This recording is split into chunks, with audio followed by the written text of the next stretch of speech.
So this is the final part of my series on Galamsey. Perhaps you are not in Ghana, but you hear Galamsey, Galamsey. You don't really know what is going on with this Galamsey. You don't understand why Ghanaians are so aggressively demonstrating against this Galamsey activities. I'm here to present to you the side of Galamsey that you will not get in the media or in the news.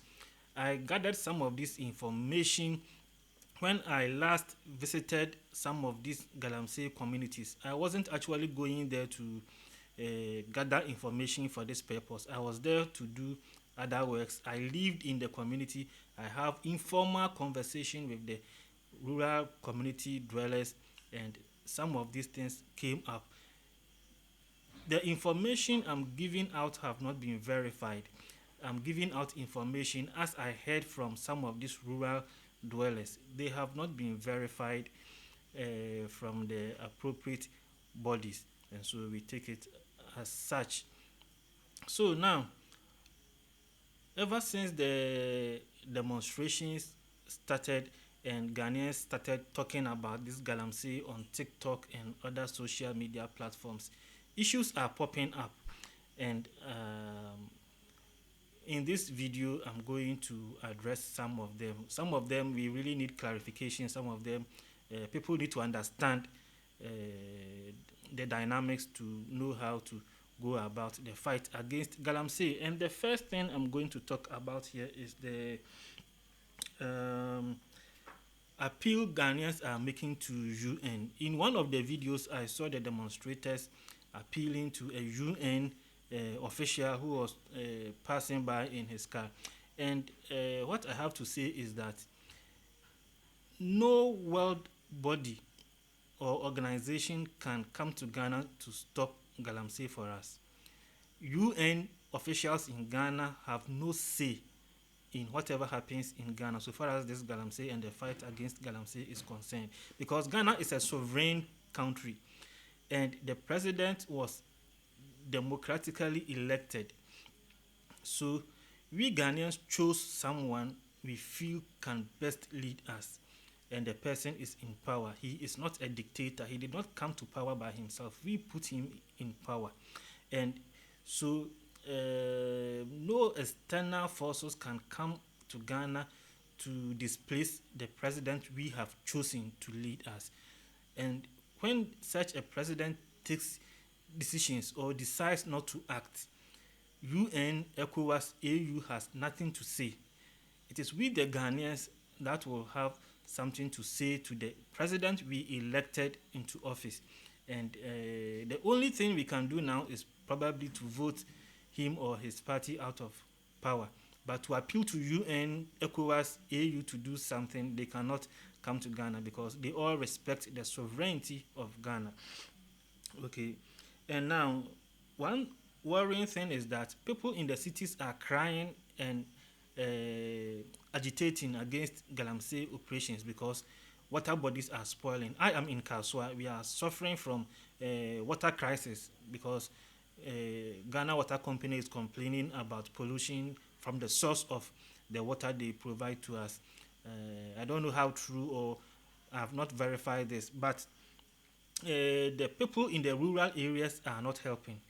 Per my previous video, the information gathered, they have accepted the Galamsey. It is those of us in the south that are complaining about the water bodies, but those living in the Galamsey communities are not complaining, or they are not angry enough. So that makes the fight against Galamsey quite complex and complicated. And one thing we also need to look at is the silence of the president and the defensive approach of the party foot soldiers. These demonstrations have been going on, protests have been going on, but I've not heard the president coming out to address the protesters or the demonstrators, telling them anything, or even telling them that he has heard their cries and he is putting measures in place. The president is not talking. He has gone mute on all the protests and demonstrations, and the party foot soldiers are defending. Some are saying they don't understand why people in Accra are ignoring the pollution in Odona and the Korle Lagoon, and they are crying over the pollution in River Pra, Densu, and the others. I mean, come on. We know the pollution in Odona and Kwale Lagoon are not caused by mercury and poisonous chemicals as cyanide.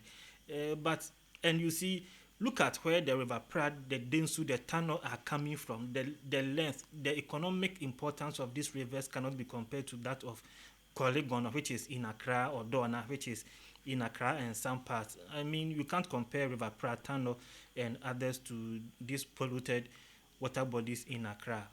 What may probably happen is that the world can decide to ban gold from Ghana if the gold from Ghana is causing school dropouts, causing teenage pregnancies, bringing up the abuse of drugs, and polluting our water bodies and all that.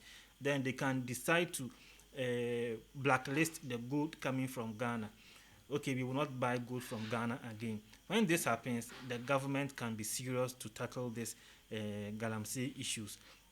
I think that is what the world market or UN or the whole world can do to support the cry of Ghanaians against Galamsey. And also, they should also, and also, a time may come they will understand uh, and also a time will come they will understand the health implications the illegal mining activities and the poisonous chemicals used will have on the cocoa we have been exporting to the world market. And so when the world market decide to blacklist the cocoa and gold from Ghana, I think it will help in some way. Or from Ghana, the government will be serious. Maybe that is the only thing the world bodies can do. Aside that, they cannot come to interfere in the activities of Ghana because, as I said earlier on, Ghana is a sovereign country on its own. And then the one last thing I will say is that it is true we have illegal miners using poisonous chemicals to mine minerals in Ghana illegally, but there are also genuine small scale miners who have license to operate and they are taking good care of the environment. But the way people are fighting and agitating against the stop of Galamsey, they are not picking out the odd ones. It is like stop small scale mining as a whole, and that will also make it difficult for the government to act.